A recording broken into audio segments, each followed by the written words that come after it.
Bonjour à tous, nous nous retrouvons en ce troisième dimanche de Carême de l'année B. Et l'évangile que l'Église nous donne aujourd'hui, c'est un évangile que nous connaissons bien, celui de Jésus qui chasse avec force les marchands du temple.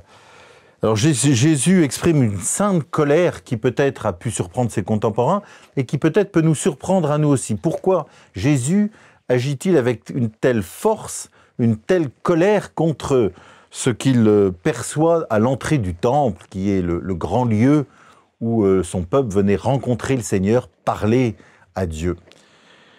Il me semble que ce que Jésus veut nous dire, c'est le risque d'instrumentaliser Dieu, ou d'instrumentaliser la parole de Dieu, ou d'instrumentaliser ce qu'on appellerait les choses de Dieu. C'est-à-dire tout ce qui concerne Dieu, de l'instrumentaliser, c'est-à-dire de le mettre à notre propre profit, à notre propre avantage. Ça a été une tentation qui s'est renouvelée souvent dans l'histoire pour différents courants, que ce soit politiques, que ce soit sociaux, mais ça peut être aussi une tentation pour chacun de nous.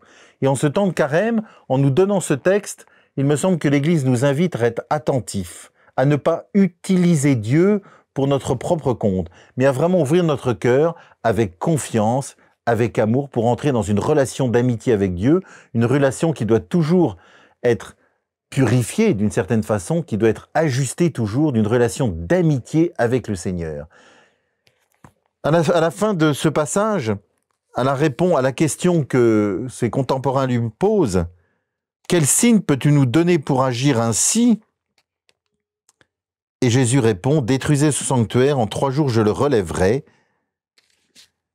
Mais lui parlait du sanctuaire de son corps, remarque l'évangéliste. Vous voyez, le terme du carême, c'est la résurrection de Jésus.